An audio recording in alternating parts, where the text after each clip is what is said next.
आइए सभी मित्रों का स्वागत है लक्ष्य एकेडमी महोबा में। और मैं हिंदी में आज समास की क्लास लेकर के आया हूं। तो देखिएगा, आप समास को सबसे आसान तरीके में सीखने का प्रयास करेंगे। सबसे आसान, बिल्कुल लोकल भाषा के आधार पर समास को हम पढ़ते हैं। समास का अर्थ जो होता है, समास का अर्थ जो होता है वो होता है संक्षेप। समास का अर्थ क्या होता है? संक्षेप। पहले समास का अर्थ अगर कोई पूछे तो इसको बताना है कि समास का अर्थ क्या है? संक्षेप। संक्षेप का मतलब क्या होता है कि दो या दो से अधिक पदों को, परिभाषा ये बनेगी, दो या दो से अधिक का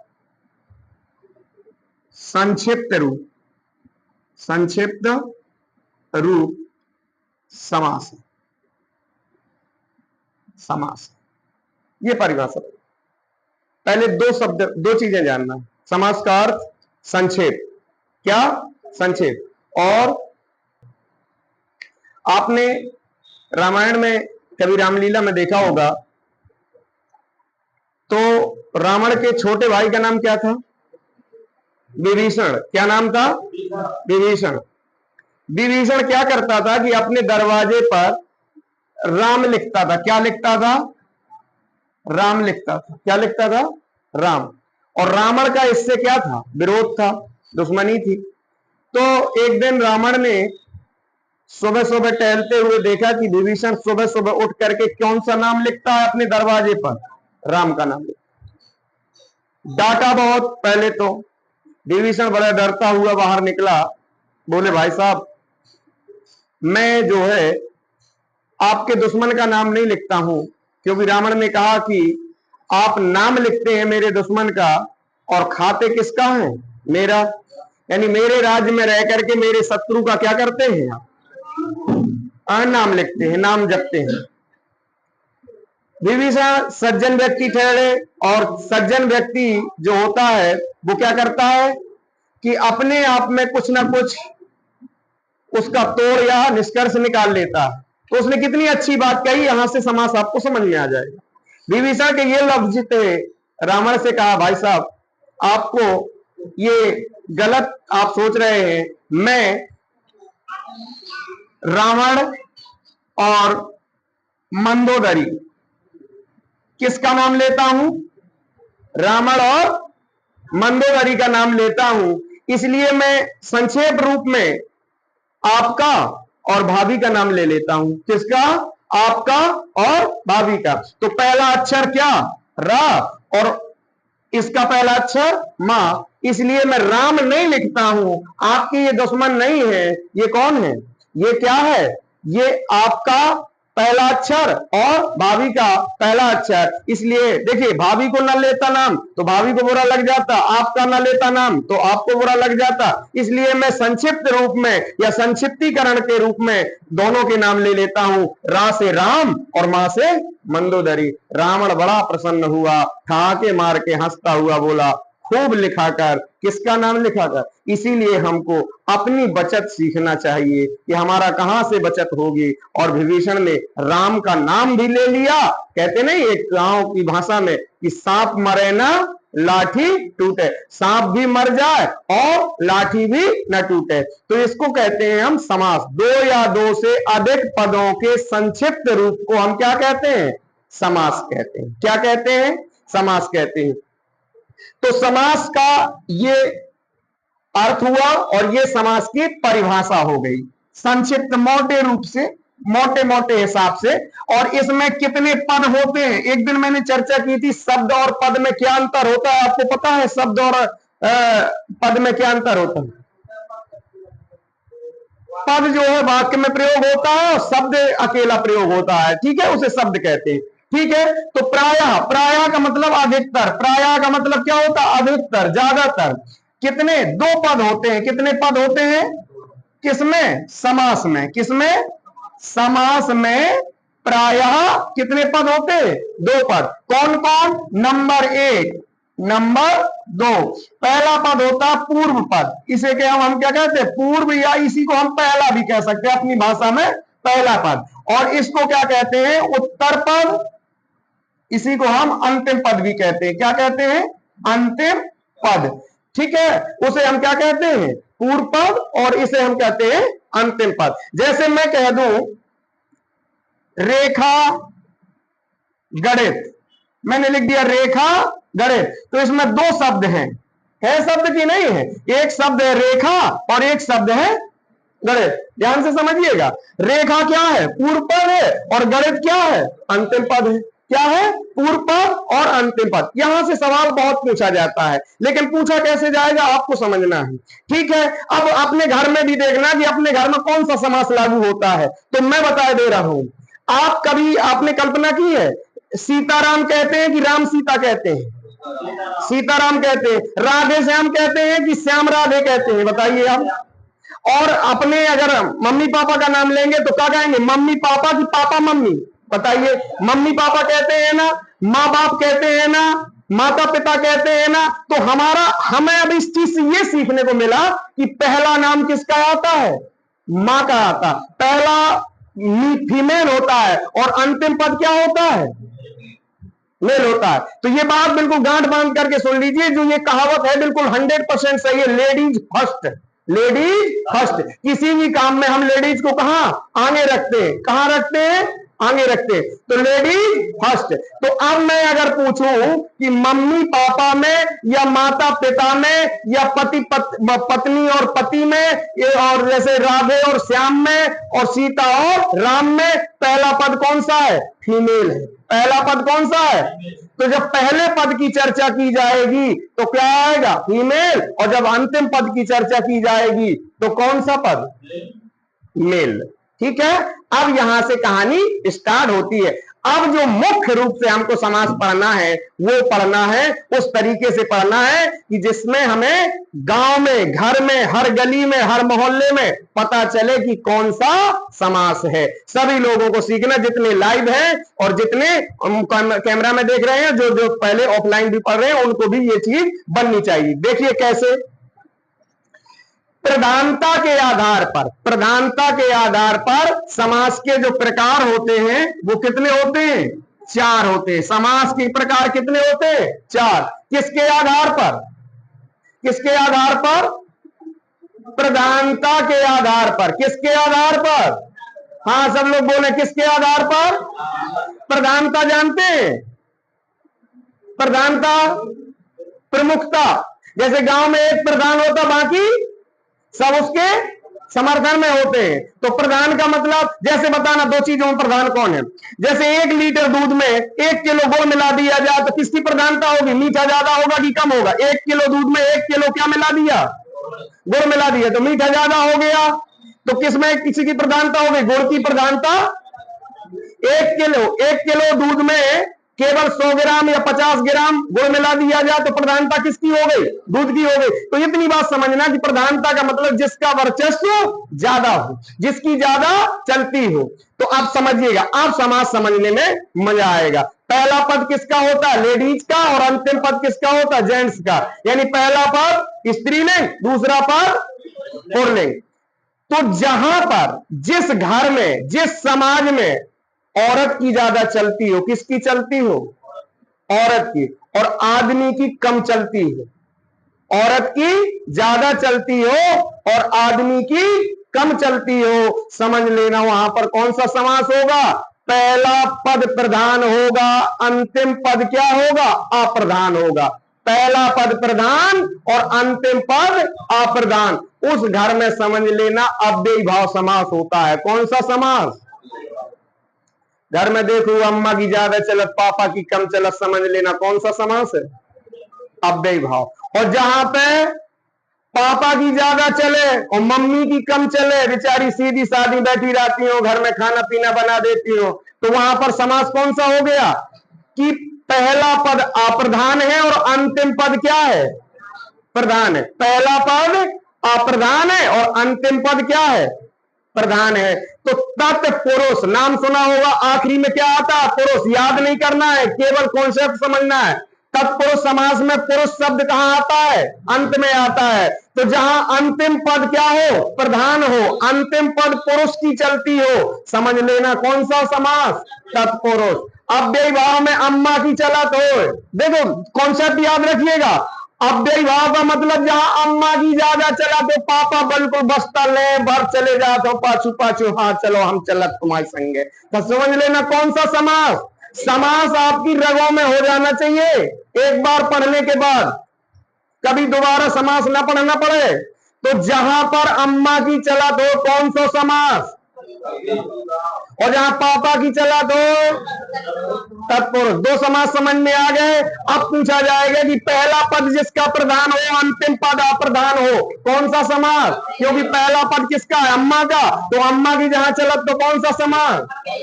और जहां पापा की चलत हो, तो इसको कैसे समास की दृष्टि में पढ़ेंगे? जहां पर पापा की ज्यादा चलत हो अम्मा की कम, यानी लास्ट वाला पद क्या हो? अंतिम वाला पद क्या हो? प्रधान हो। तो कौन सा? दो चीजें समझ में आई। कितनी चीजें समझ में आई? पहला पद प्रधान, अंतिम पद अप्रधान, कौन सा समास? पहला का मतलब अम्मा की ज्यादा चलने वाला, और जहां पर पापा की ज्यादा चलत हो तो अंतिम पद प्रधान, तो पहला वाला अप्रधान, कौन सा समास? तत्पुरुष। कौन सा? पापा वाला कौन है? तत्पुरुष। अम्मा वाला कौन है? और कभी कभार आपने देखा होगा दोनों दमंग होते हैं, दोनों दमंग। मम्मी नहीं सुनेगा पीछे या ना पापा सुनेगा पीछे, का लड़ाई हो जाए। द्वंद्व का मतलब ही होता है युद्ध। द्वंद्व का मतलब क्या होता है? द्वंद्व। तो जहां मम्मी की बराबर चले और पापा की बराबर चले तो दोनों पद प्रधान होते हैं, उसे कौन सा समास? द्वंद्व। याद नहीं करना, द्वंद्व का मतलब दो बार आ गया द्वादा। दोनों की प्रधानता जहां हो, दोनों पद मजबूत हो, दोनों पद प्रधान हो, कौन सा समास? द्वंद्व समास। और कभी कभार ऐसा भी होता है कि बगल वाला मजा मार ले जाता है। मम्मी पापा की लड़ाई हुई, उनमें दोनों अप्रधान हो गए, दूसरे वाले का उसका लड़ाई का मजा ज्यादा आया, उसे कहते हैं जब दोनों पद अप्रधान हो अन्य तीसरा पद प्रधान बन जाए, वहां पर कौन सा समास? बहुब्री। बहुब्री का मतलब जहां बहुत जनन की चलत हो, बहुत जनन की चलत हो। घर में देखो कि बहू अपने मन की चलत, बिटिया अपने मन की चलत, लड़का अपने मन को चलत, बाप अपने मन को, नाती का अपने मन को चरंगा खेलत फिरत है, तो यो घर न हो, यो तो नक्सलवादी एरिया न बन गो भाई। क्या बन गो? जो घर परिवार थोड़ी है, ये क्या बन गया? नक्सलवादी एरिया। तो इसको क्या कहते? बहुब्री है, बहुब्री। बहुब्री में जब दोनों पद क्या हो? अप्रधान हो, और एक अंतिम पद जो बनेगा, जो अन्य पद बनेगा, वो क्या हो जाएगा? प्रधान हो जाएगा। तो वहां कौन सा समास? बहुब्री समास। कौन सा समास? बहुब्री समास। अब कभी आप पार्क में घूमने गए होंगे, अब थोड़ा सा रति भाव को जागृत करना है। रति का मतलब प्रेम। कभी गए हो पार्क में, देखा हो जोड़ा से, जोड़ा देखे ना? हाँ, हाथ पकड़े चले जात का, एक दूसरे का कोहनी मारत, और समझ लेना जहां पर बिटिया ज्यादा चपर चपर मुंह चलाऊ तो समझ लियो कौन सा समासा चल रहा हो। लेडीज फर्स्ट बताया था तो अव्ययी भाव समास। कौन सा चल रहा हो? और जब लड़का खूब समोसा की प्लेट है सरकाउट हो यहां वहां, समझ रही हो कौन सा समास? और जहां दोनों जने एक दूसरे का रसगुल्ला खवाउट मिल जाए, आधो ते खा ले आधो मैं खा ले, कौन सा समास? और जब दोनों न खात हो और उनको कौन दूसरों खा जाए, कुत्ता बिलार खा जाए, समझ रही कौन सा समास? मैं कहता हूं हर जगह देखो कौन सा समास है। अब जैसे अपनी क्लास में लड़का ज्यादा है तो लड़का बाहुबली हो गए, क्या हो गए? पुरुष प्रधान समाज हो गया। क्या हो गया? आपने हड़प्पा सभ्यता, सिंधु सभ्यता में देखा होगा, समाज को बताया जाता था कि जहां पुरुषों की ज्यादा चलती हो उसे पितृ सत्तात्मक समाज कहते थे, और जहां अम्मा लोगों की चलती हो, लेडीजों की ज्यादा चलती हो, तो उसे मात्र सत्तात्मक। तो मुझे ये लगता है कि प्रधानता के आधार पर 4 प्रकार के समास होते हैं, आपको समझ में आ गए होंगे। कौन कौन? जिसका पहला पद प्रधान हो अव्ययी भाव समास, जिसका दूसरा अंतिम पद प्रधान हो, जिसके दोनों पद प्रधान हो, और जिसका कोई पद प्रधान ना हो, तीसरा अन्य पद प्रधान बन जाए, बहुब्रीहि समास। क्लियर हुआ? चारों चीजें कंफर्म हो गई हो तब मैं आगे बढ़ूंगा, नहीं तो नहीं बढ़ूंगा, मैं भी कसम खाए हूं। कंफर्म? अम्मा की जहां चले कौन सा समास? प्रेमिका की जहां बात चले वहां कौन सा समास? पत्नी की बात चले तो कौन सा समास? जहां पति पत्नी को भी न चले, मायके वालन की चले तो कौन सा समास? हाँ, बहुब्रीहि समास। कहेंगे मास्टर कैसे हुआ पढ़ाओ, जो मायके वालन की कैसे चले, कौन सा समास हो जाए? मतलब जब अपनी दोनों की ना चले और की चले, तीसरे की चले, कौन सा समास? बहुब्रीहि समास। कौन सा समास? और जहां केवल पति पत्नी दोनों लड़ा हो, दोनों की चला तो एक दूसरे के पाछे हटे की बात ही ना हो, तो कौन सा समास? द्वंद्व समास। और जहां अंतिम पद प्रधान हो, अंतिम पद तत्पुरुष समास। जहां पापा की खूब चला दो, अम्मा तो बिल्कुल सीधी सादी बैठी रहती हो। कबू कबू देखो कि अम्मा कहती है सब्जी बढ़ा गई, और हाँ मैं रोज ले रहे हो सब्जी तो बेचारी क्या हो जाती, ना ले आई होता, दार बना ले होता। क्या बना ले हो? तो पापा की ये तो चला थी कि नहीं चला? कौन सा समास है? अब अपने अपने घर में देखियो कौन सा समास है। ठीक है, बताऊं की जरूरत नहीं है, घर में देख सकते हो कि कौन सा समास है। हो सकता है किसी किसी के घर में बिल्कुल दोनों दमंग हो सकता है द्वंद्व समास हो, किसी किसी के घर में बहुब्रीहि समास होगा, किसी किसी के में अव्ययी होगा, किसी किसी के में तत्पुरुष होगा। तो चारों चीजें समझ में आई, कौन कौन सा? अव्ययी भाव। हाँ, तो पहला सवाल बनेगा कि समास मुख्यतः कितने प्रकार के होते? 4 प्रकार के। ये सवाल ना लगा देना अगर परीक्षा में पूछे समास कितने प्रकार के, तो 6 प्रकार के होते हैं। लेकिन मुख्य, मैंने बात चर्चा किसकी की है? मुख्य रूप से समास कितने प्रकार के? और या फिर ऐसा सवाल बन जाए कि प्रधानता के आधार पर समास कितने प्रकार का होता है, तो कितने प्रकार का? 4 प्रकार का। फिर इसके बाद तत्पुरुष समास का, तत्पुरुष के अन्य भेद हो गए, 1 नंबर, 2 नंबर, 3 नंबर। 3 नंबर तक मैं पढ़ाई दे रहा हूं, लेकिन ये गजट है 2। कौन? दिगु और कर्मधारय। अब समझिएगा, दिगु का कौन सा पद प्रधान होगा? 2 पद होते हैं, तो दिगु का कौन सा? जो तत्पुरुष का होगा वही किसका होगा? दिगु का होगा। और जो तत्पुरुष का होगा वही किसका होगा? कर्मधारय का होगा। ध्यान से समझिएगा, अगर पूछा जाए दिगु समास में कौन सा पद प्रधान होता है, तो तत्पुरुष का ये क्या है? लड़का। अगर बाप की जाति ठाकुर की है तो लड़का की जाति का हो जाए। अगर बाप कुशवाहा समाज से आता है तो लड़का भी किस समाज से हो जाएगा? हो जाएगा कि नहीं हो जाए? इसीलिए कहते हैं लड़की की कोई जात नहीं होती और लड़का की जात होती है।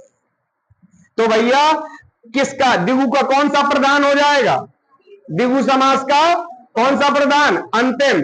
और कर्मधारय का भी अंतिम। तो अगर ये सवाल आ जाए, क्योंकि इन्हीं में फंसाएगा, उसका तो आपको पता है कि पुरुष प्रधान होता, इनका भी पुरुष ही प्रधान होता, क्योंकि ये अंतिम पद वाले प्रधान। तो अंतिम पद प्रधान वाले कितने समास हो गए? अगर पूछा जाए कि ऐसे समास बताइए कि जिनके अंतिम पद प्रधान हो, तो कौन कौन सा? तत्पुरुष, दिगु और कर्मधारय।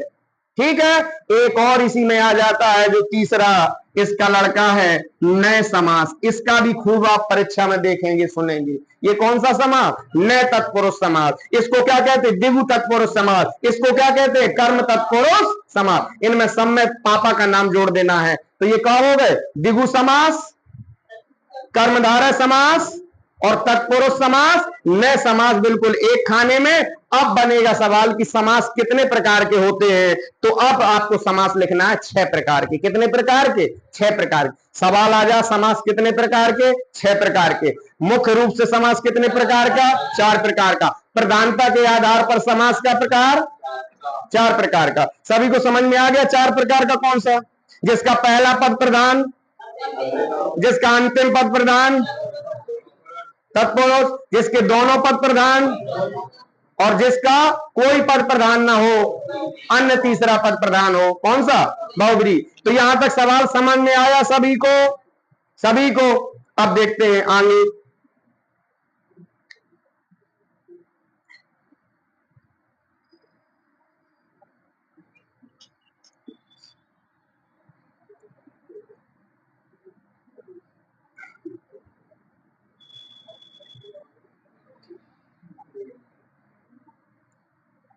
पहले अव्ययीभाव समास को समझ लेते हैं।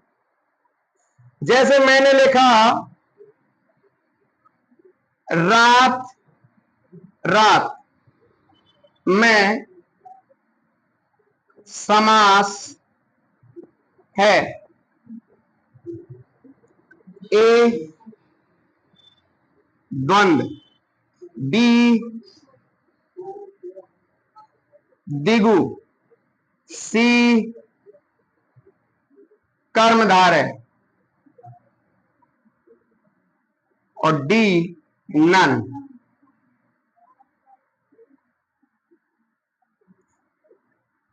ठीक है, बताइए। डॉग, हाँ अव्ययीभाव है। क्यों? 2 बार आया। और अगर यहां होता रात दिन, क्या हो जाता? द्वंद्व समास। कौन सा समास? द्वंद्व समास। और यहां हो जाता रात्रि चर। रात्रि चर कौन सा समास हो जाता? चलिए, आपको कुछ चीजें बनती हैं, कुछ चीजें नहीं बनती। जो नहीं बनती मैं उन चीजों को बताऊंगा, जो बनती है बहुत अच्छी बात है। जब दो पद एक जैसे हो, जब दो पद एक जैसे हो, वहां पर कौन सा समास? अव्ययीभाव। और अव्ययीभाव समास ये कहता है कि उनमें से जो पहला वाला पद होगा वो क्या होगा? अव्यय होगा। कौन सा होगा? अव्यय। सवाल ऐसा भी पूछा जा सकता है कि कौन सा संज्ञा पद है और कौन सा अव्यय पद है। कौन सा संज्ञा पद है और कौन सा अव्यय पद है। तो अव्यय पद का मतलब ये होता है कि जिसके बारे में हमें जानकारी कम हो, जिसके बारे में हमें जानकारी कम हो। जैसे एक सवाल है, जैसे प्रतिदिन आ जाए, क्या आ जाए? प्रतिदिन आ जाए। तो देखो 2 शब्द लिखे हैं, प्रति प्लस दिन। इसके बारे में अगर कहा जाए तो किसके बारे में आप ज्यादा जानते हैं? दिन के बारे में ज्यादा जानते हैं। दिन के बारे में अगर बोलना हो तो तुम 2 4 10 शब्द बोल सकते हो। प्रति के बारे में क्या बोल दोगे बताइए? तो जिसके बारे में हम कम बोल सकें वो अव्यय है, और जिसके बारे में ज्यादा बोल सकें वो क्या है? संज्ञा है। तो पहले बात समझना है कि हम पूछ ये रहे हैं कि कौन सा पद अव्यय होगा और कौन सा पद संज्ञा होगा। कौन सा पद संज्ञा होगा? तो देखिएगा, अब इसमें रातों रात, रात रात लिखा है, इसका एक शब्द बन जाएगा रातों रात। क्या बन जाएगा? रातों रात। रातों रात ही मतलब कहने का मतलब रात रात है। क्या है? रात रात है। रात दिन का मतलब दोनों पद प्रधान हो गए, तो कौन सा समास? द्वंद्व समास। रात्रि चर का मतलब होता है, निशा माने क्या होती है बताइए आप? और चर माने चरने का वाला, विचरण करने वाला। अब बना शब्द क्या? मैंने यहां रात्रि चर लिख दिया तो आपने शब्द नहीं बता पाया। यहां मैंने निशाचर लिख दिया, लेकिन टफ है। निशा माने रात्रि होता है, निशा माने रात्रि। जो रात्रि के काम करे, जो दिन में करना चाहिए वो रात में करे वो काम, उसे कहते हैं निशाचर, अर्थात राक्षस। अर्थात जहां तीसरा शब्द प्रधान पहुंचे। कौन सा समास है? इसमें बहुब्रीहि समास है। कौन सा समास? आगे पूरी विस्तार से चर्चा करेंगे। लेकिन जो मैं बात बताना चाहता कि अव्ययीभाव समास में जहां दोनों पद एक जैसे हो तो पहला वाला पद अपने आप क्या बन जाता? अव्यय बन जाता। पहला वाला पद अपने आप क्या बन जाता? अव्यय बन जाता। जैसे बात बात, ये क्या लिखा? बात बात। इसको एक शब्द और लिख सकते। अब जब दोनों एक जैसे हैं तो कौन सा समास? अव्ययीभाव। ये वाला पद क्या हो गया? एक बात अव्यय हो गया और ये वाला क्या हो गया? संज्ञा हो गया। अब पूछेगा, जैसे आपने ये चीज, अब सवाल कैसा पूछ सकता है या कैसी प्रवृत्ति बन सकती है एग्जामिनर के ऊपर डिपेंड रखता। हो सकता है कठिन बना दे, इसी शब्द को अपन कठिन भी बना सकते हैं। इसी जैसे कान और कान में, कान कान में पद है। कैसा पद? रेखांकित पद को आप पूछ रहा है कि मतलब इस वाले कान को क्या कहते हैं? ए अव्यय, बी संज्ञा, सी दोनों और डी कोई नहीं। तसल्ली से समझेंगे एक एक समास। बताइए कौन सा विकल्प लगेगा? बॉय। इसलिए क्योंकि कुछ लोग क्या करेंगे कि कान कान यहां लिखा है तो ये अव्ययभाव समास है तो दोनों में अव्यय होगा। नहीं, एक पद क्या होगा? अव्यय होगा और एक पद क्या होगा? संज्ञा होगा। तो पहले वाला पद क्या है? अव्यय है और अंतिम वाला पद क्या है? संज्ञा। तो इसमें किसमें लगा अंडरलाइन? किसमें रेखांकित पद है? दूसरे वाले में। तो क्या हो जाएगा? संज्ञा हो जाएगा। क्या हो जाएगा? संज्ञा। मुझे लगता है आपको समझ में बात आ गई होगी। आ गई ना? अब आगे बढ़ते हैं। एक चीज तो ये मिलेगी, जहां दो पद एक जैसे हो, इसको क्या बना सकते हैं? कानो कान कह सकते हैं। मैंने बात बात लिखा था तो बात बात का क्या बन जाएगा? जैसे कहते नहीं, बात बात में झगड़ा होएगा, बातन बड़ी चौगनी रार। महुआ में ऐसा लगाया जाता ना, बात बात में झगड़ा मच गया, बातन बड़ी चौगनी रार, एक हमारे दुई मर जाए, तीसर अपने आप मर जाए। ऐसा आला में सुना होगा। महुआ के इतिहास का ये वर्णन है ना। बड़े लड़ैया महुए वाले जिनकी मार सही ना जाए, यहाँ के बड़े लड़ाकू प्रवृत्ति के व्यक्ति हैं। ठीक है, हाँ। तो देखते हैं, ये बात समझ में आई पहली वाली। दूसरी वाली मैंने उपसर्ग पढ़ाए हैं कल आपको क्लास में। क्या पढ़ाए थे? उपसर्ग। जब पहला पद या अंतिम पद उपसर्ग दिख जाए तो कौन सा समास? अव्ययी भाव। अव्ययी भाव की दूसरी पहचान ये है कि अव्ययी भाव समास वो समास होता है जिसमें पहला या अंतिम पद क्या हो? उपसर्ग के रूप में हो। उपसर्ग को भी हम क्या मान लेते हैं? अव्यय मान लेते हैं। क्या मान लेते हैं? अव्यय। जैसे बताना, कुपुत्र में कौन सा समास है? कुपुत्र में देख लीजिए अव्ययी भाव है कि नहीं है? क्योंकि कु क्या है? उपसर्ग है और पुत्र क्या है? संज्ञा है। तो पुत्र क्या है? संज्ञा है और ये क्या है? उपसर्ग है। और उपसर्ग को हम क्या मान लेते हैं? अव्यय मान लेते हैं। दो चीजें कौन सी? लेकिन हाँ, एक तीन चीजें हैं इसमें अव्ययी भाव समास में। तो दो चीजें पता चल गई, जहां दो पद क्या हो? एक जैसे हो, और जहां उपसर्ग आगे भी मिल सकता है और पीछे भी मिल सकता है। जैसे पेट भर में कौन सा समास है? पेट भर में। और भर पेट में कौन सा समास है? भाई ये उपसर्ग था तो ये यहां पर पीछे लग गया तो दोनों ये क्या हो गए? अव्यय हो गए। तो अव्यय और पेट क्या हो गया? संज्ञा हो गया। पेट क्या हो गया? संज्ञा हो गया। तो समझिए फिर कौन सा हो गया? अव्ययी भाव। जैसे आपने देखा होगा, राम रात भर पढ़ता है तो रात भर में कौन सा समास है? रात भर में। बताइए, रात भर, दिन भर, घंटा भर, साल भर, जीवन भर। तो भर कैसा शब्द हो गया? अव्यय हो गया। तो अव्यय जब मिला है तो कौन सा? बताने की जरूरत नहीं है, अव्ययी भाव होगा। जहां अव्यय मिले तो कौन सा समास? अव्ययी भाव। जहां एक जैसे दो पद हो कौन सा समास? हाँ, देखा जातो ना हमारे कहने का। तब वही तो हमारा मौसम बना, नहीं तो हमारा मौसम बिगड़ जाए। लेकिन देखो मगर प्यार से। कैसे देखना है? प्यार से। हाँ, कभी कभार ये शब्द हमको मिलते हैं जब कभी आपने देखा होगा बाइक पीछे जा रही हो, आगे ट्रक जा रहा हो, उसमें लिखा रहता है बुरी नजर वाले तेरा मुंह काला। एक बढ़िया अच्छे से डिजाइन से पुतरिया बनाया रहा नई बहू, और फिर नीचे लिखा रहता है घर कब आओगे, लिखा रहता ना। और एक में तो ऐसा लिखा था, हंस मत पगली प्यार हो जाएगा। अरे काहे के लाने हंसी होती है? प्यारे से। क्योंकि प्यार की परिभाषा बड़ी अच्छी विद्वानों ने दी है। कहते मैं नहीं कह रहा, मदन सर पर ब्लेम न लगाइएगा। मदन सर वो बात कहता है जो कवियों ने पहले से कह चुके हैं। कबीर दास जी का नाम सुना होगा, जो भाषा के डिक्टेटर माने जाते हिंदी में। हजारी प्रसाद द्विवेदी जी ने उनको भाषा का डिक्टेटर, डिक्टेटर का मतलब होता है भाषा अपने आप पैदा कर दे, भाषा को अपने आप जन्म दे दे, उसे क्या कहते हैं? भाषा का डिक्टेटर। किसने कहा? हजारी प्रसाद द्विवेदी जी ने। किसको? कबीर दास जी ने कहा कि मैंने देखी कभी जिंदगी में ना तो कलम उठाई है और ना स्याही से कलम में कहीं लिखा है, मसी कागज छुओ नहीं कलम गही ना हाथ। ये किसके बात के हैं? कबीर दास जी। लेकिन उन्होंने एक बात कही है कि पोथी पढ़ पढ़ जुग भया, पोथी पढ़ पढ़ जुग भया। किताब पढ़ते पढ़ते जिंदगी बीत गई भाई साहब। पंडित हुआ न को। पंडित माने विद्वान, पंडित हुआ न को।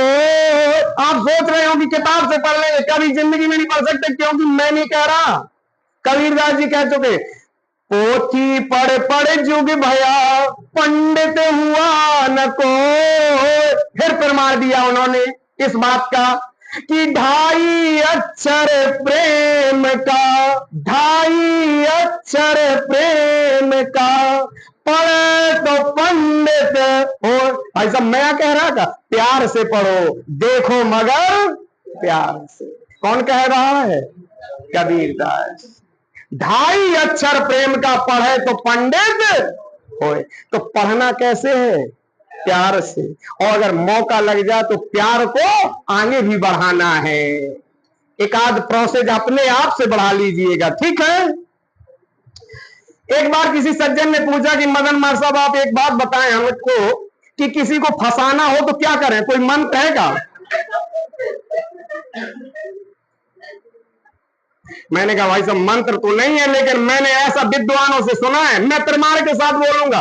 कोई बात अगर मैं ऑन कैमरा कोई गलत कह दूं, उस पर बाद में ब्लेम लगाइएगा, बाद में मदन सर को कुछ कोसिएगा, विद्वानों की बात मैं कर रहा हूं। मैंने कहा हाँ है मंत्र। क्या? मैंने कहा बिल्कुल आसान तरीका है, कुछ नहीं लगना। पूजा पाठ में पैसा लगते हैं, लेकिन हमारी पूजा में कोई पैसा नहीं है, क्योंकि तुलसीदास जी ने ऐसा कहा है कि तुलसी मीठे बचन से, तुलसी मीठे बचन से सुख उपजत चहुओर। तुलसीदास जी क्या कह रहे हैं कि मीठे वचन बोलने से, मधुर वचन बोलने से सुख माने आनंद, सुख माने आनंद। तुलसी मीठे वचन से सुख उपजत चहुओर। चहुओर का मतलब क्या होता है? चारों ओर क्या फैल जाता है? सो किससे? कड़वा बोलने से कि मीठा? फिर तुलसीदास जी ने प्रमाण की बात कही कि फंसाने का सबसे मूल मंत्र यही है, तुलसी मीठे वचन से सुख उपजत चहुओर। और बसीकरण यही मंत्र है, तज दे वचन कठोर। कभी अपनी वाली को प्रेम से बुला के देखिए, दिल गुलगुला जाएगा, गदगद हो जाएगी। कल से तुम्हारा नंबर मांगने, मैं नहीं कह रहा, कबीर वो तुलसीदास जी खुद बोले हैं। बसीकरण यही मंत्र है, तज दे वचन कठोर। बस में करने का मुख्य तरीका है, जिनकी अनबन बनी रहती है, लड़ाई दंगा रहता है, मीठा बोल करके तो देखिए एक बार। कैसा? कहीं कहने लगते शक्कर खा के बोले का मीठा निकले। अरे तू शक्कर खा चाहे नीम के पाती खा, लेकिन बोल कितना प्यारा बोल। कभी कभी आपने देखा होगा प्यारा बोलने से काम हमारा आसान हो जाता है। किसी से, अधिकारी से या बड़े ऑफिसर से क्या बोल करके देखो, प्यारा बोल करके देखो, मीठा बोल करके देखो, वो अपने आप काम कर देगा। तो भाई साहब इसमें बात आपको समझ में आई होगी। अव्ययी भाव समास आज समाप्त करेंगे, फिर मैं समाज को आगे बढ़ाऊंगा। पहले अव्ययी भाव समाप्त।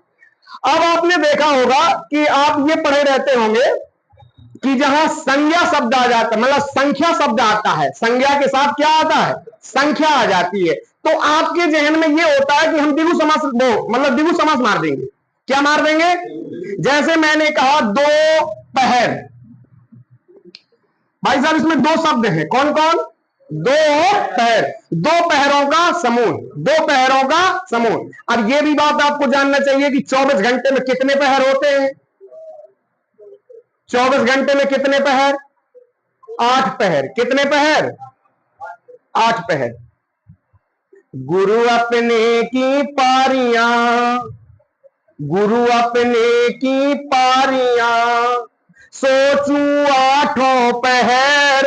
8 पहर का मतलब क्या होता है? 24 घंटे मैं अपने गुरु के बारे में, अपने गुरु के वचनों को ओवरऑल 24 घंटे सोचता रहता हूं, मनन करता रहता हूं। तो एक 24 घंटे में दिन और रात्रि में कितने पहर? तो 4 पहर का दिन, तो 3-3 घंटे के हो गए। कितने कितने घंटे का एक पहर? 24 में अगर 8 का आप क्या करोगे? भाग दोगे तो इतनी तो गणित आती होगी, कितना निकलेगा उसका अर्थ? 3। यानी 3 घंटे बराबर एक पैर। तो सुबह सूरज अगर 6 बजे उगता है तो 3 घंटा जोड़ो, 6 3 9, तो कितना पहर हो गया? 1 पहर। और 3 घंटे 9 में फिर से 3 जोड़ दो, कितना हो गया? 12। और 12 बजे को हम क्या कहते हैं? दोपहर। यानी 2 पैरों का समूह बराबर दोपहर। क्या बन गया? दोपहर। तो दोपहर में कौन सा समास? द्विगु समास, जहां पहला पद क्या हो? संख्या हो और अंतिम पद संज्ञा हो। समझ लेना क्या है। अब बताना पंचगंगा में कौन सा समास है? पंचगंगा। हाँ, क्या मार दोगे?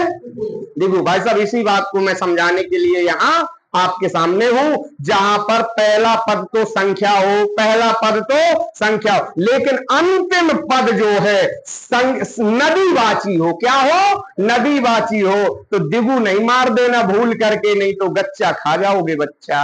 क्या हो जाएगा? अव्ययीभाव समास। क्योंकि एक सूत्र कहता है जब संख्या के साथ नदी हो तो कौन सा समास? जैसे दुई यमुना में कौन सा समास? पंच कावेरी में कौन सा समास? पंच सिंधु में कौन सा समास? सप्त सिंधु में कौन सा समास? अव्ययी भाव। जहां पर पहला पद क्या हो? संख्यावाची और अंतिम पद क्या हो? नदीवाची, वहां पर कौन सा लगता है? समास। अव्ययी भाव समास। कौन सा समास? अव्ययी भाव। क्लियर हुई बात? अव्ययी भाव को गलत नहीं कर देना। तो अव्ययी भाव में पहला पद क्या बताया था? एक जैसे जहां 2 शब्द हो, कौन सा? अव्ययी भाव। पहला पद क्या हो जाएगा? अपने आप अव्ययी भाव बन जाएगा। जैसे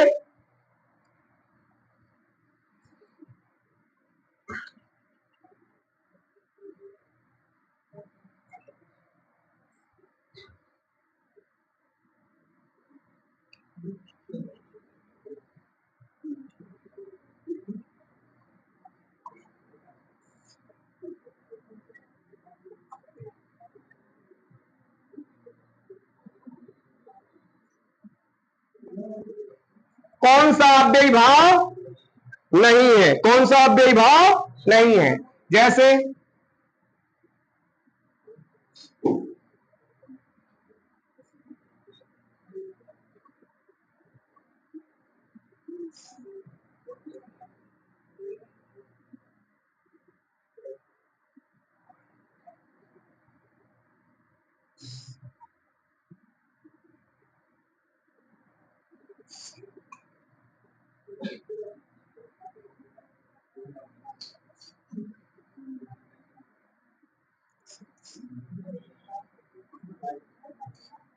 क्यों?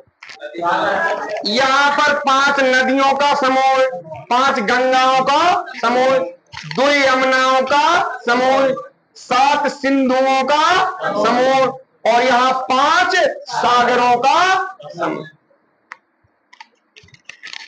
तो यहां 7 क्या है? वो 5 क्या है? सागर है, नदी नहीं। नदी और सागर में अंतर है। किसी को ऐसा लग रहा है क्या कि नदी में भी पानी और समुद्र में भी पानी? कोई अंतर नहीं है। पंचसागर, पंचसागर में अब अव्ययी ना होकर के दिगु, बस दिगु को इतना समझना है कि दिगु केवल नदीवाची भर में नहीं हो सकता, बाकी जहां संख्या आ जाए वहां पर कौन सा समास?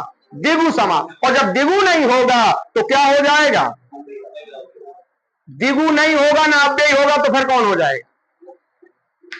जब ना दिगु हो ना अव्ययी हो फिर कौन हो? ये बनेगा बहुब्रीहि समास। जैसे पंचनन, क्या बना? पंचानन। चतुरानन, एकानन। अब देखो इसमें आनन आनन आनन, आनन माने खोपड़ी अर्थात सिर। तो क्या है इसके पर्यायवाची शब्द? पंचानन किसे कहते हैं? चतुरानन किसे कहते हैं? एकानन किसे कहते हैं? जब तीनों देवताओं की, मैं एक अंग्रेजी का शब्द बताऊं, अंग्रेजों ने कहां से सीखा? अरे सनातन धर्म यानी संस्कृत भाषा हमारी जो भाषाओं की क्या मानी जाती है? जननी मानी जाती है, सब संस्कृत से बना हुआ है। उन्होंने लिख दिया भगवान को, क्या लिख दिया? GOD, God. जी माने होता जनरेट करने वाला, जनरेट करने वाला, पैदा करने वाला। जी का सूचक है ब्रह्मा। ओ का मतलब होता ऑपरेट, ऑपरेट करने माने चलाने वाला। ऑपरेट माने चलाने वाला। इन्हें पैदा करके छोड़ दे, अब चला है कौन? कौन चला है? विष्णु। जी का मतलब ब्रह्मा, ओ का मतलब विष्णु। और फिर जब ऐसा नहीं कि पैदा कर दो चलाते रहो, सृष्टि एक दिन कहां चली जाएगी? रसातल में चली जाएगी। तो भगवान शंकर ने बीड़ा उठाया, नहीं हम इसको क्या करेंगे? डिस्टर्ब करेंगे। डिस्ट्रॉयर माने होता मृत्यु, संहारक, मारने वाला। तो क्या बना दिया? गॉड का मतलब, ईश्वर का मतलब क्या होता? ब्रह्मा विष्णु महेश। ये किसी धर्म विशेष की बात नहीं है। गॉड माने ईश्वर होता, अल्लाह होता, भगवान होता है। गॉड क्यों बनाया गया? बनाने वाला, चलाने वाला, मारने वाला, तीनों को हम क्या कहते हैं? ईश्वर का रूप देते हैं। तो जनरेटर, ऑपरेटर और डिस्ट्रॉयर, तीनों का मिला हुआ रूप क्या है? गॉड है। कभी कभार हिंदुओं में आपने देखा होगा, सनातन धर्म में आरती गाई जाती है। किसकी? भगवान की आरती गाई जाती है। क्या? एकानन चतुरानन पंचानन राजे, स्वामी पंचानन राजे। ऐसे गाया जाता कि नहीं गाया जाता? अभी नवदुर्गा स्टार्ट होने वाली, ऐसे होंगे। तो क्या? एकानन माने एक सिर वाला, एकानन माने एक सिर वाला, कौन? विष्णु। चतुरानन माने ब्रह्मा, और पंचानन माने शिव। लेकिन कभी देखे ना होंगे भगवान शंकर का एक ही मूड है। भगवान शंकर के अदृश्य 5 प्रकार का होता है। पंचमुखी हनुमान, शंकर जी के पुत्र हैं हनुमान जी। शंकर सुवन केसरी नंदन, आपने सुना होगा हनुमान चालीसा में। तो पंचानन का मतलब होता शिव, ध्यान रखिएगा, याद रखना। और इनका जो लड़का था वो 6 मूड वाला हुआ षडानन। क्या हुआ? कार्तिकेय। और जो इनका चिलवा रहा, चेला, कौन? प्रिय शिष्य, जिसका नाम था दशानन। क्या नाम था?